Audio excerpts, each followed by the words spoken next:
आहो तोर देवरा काहे मुंह लटकले रहता रे? मुंह लटकले रहता? हाँ तनी देखना का बात बतन पूछ। अरे हम काहे पूछी, ते ही पूछ ले, तोरो तक कुछ लगबे नहीं करी है। हम पूछी? हाँ अच्छा रोक पूछो तनी। जो आहो कुछ बोलबो कर दो कि रसियाओ ने मुंह लटकले रहबो। ए दीदी के देवहर बारो मुंह लटकइले। अरे बोला लागता कि ढेर दिन से नहीं खतु खइले। भूख लगल बा। दीदी के देवहर बारो मुंह लटकइले।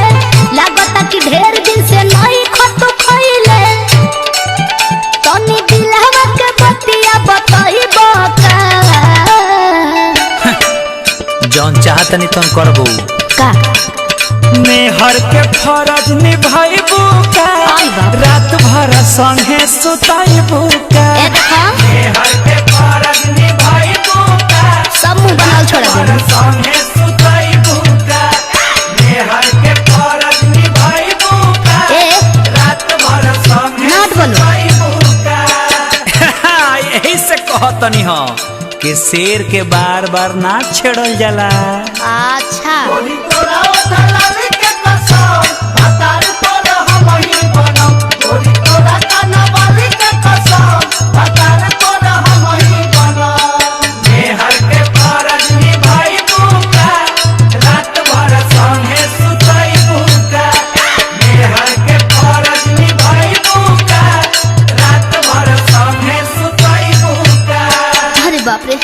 यही से कहल जाला कि आजकल भलाई के जमाना नहीं खे। कहला गइल हम तो धावल धूपल जी राउर हाल पूछे आईनी। रउआ मौका के हमरा के धक खोज आईनी। रउआ मौका के हमरा के धक खोज आईनी। अरे तभी कुछ कोयले कहा बानी, अब दीपिना खानी पहुंची ओइले कहा बानी।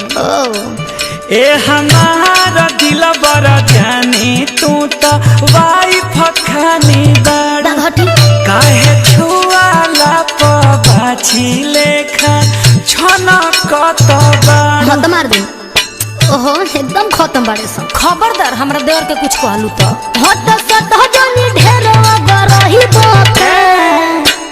मेहर के फरज निभाइबू का, रात भर संगे सुताइबू का। मेहर के फरज निभाइबू का, रात भर संगे सुताइबू का। मेहर के फरज निभाइबू का, रात भर संगे सुताइबू का।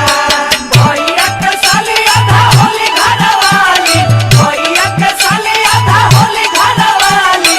साली कनी हेने आवा हो, मीठी मीठी बात होके दो। होके अपनवरिया में हो, प्यार शुरुआत होके दो। मेहर के फरज निभाइबू का, रात भर संगे सुताइबू का। मेहर के फरज निभाइबू का, रात भर संगे सुताइबू का। ई कौन रहनु? छोड़ो हमरा के, छोड़ो छोड़ो तब का भइल ठीक के कहल बाकी मोरा के जात होला बाऊ। एतना देलो पर कृष्ण जिया मंगबे करबो आओ। जान के बात करो तरी, एगो टूटल फुटल चुमो देले बाड़ू का हमरा के? मुंह देखले बड़ा चुमा लेबो गद क देला तू एकदम। बड़ी निक लागे साली तहर कमी के उठलाली। तहर फूलल फूलल गाल मन करता कि खाली। छोड़बो कि ना रे? अजितानंद हमरा के पगलई बाका। ए का अरे मेहर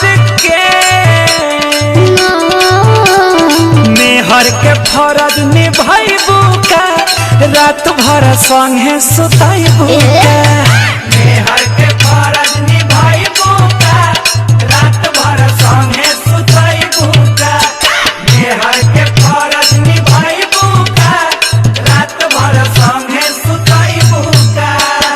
देवर जी, ये बात ठीक नहीं खे, पहले बियाह करे के पड़ी। मेहर के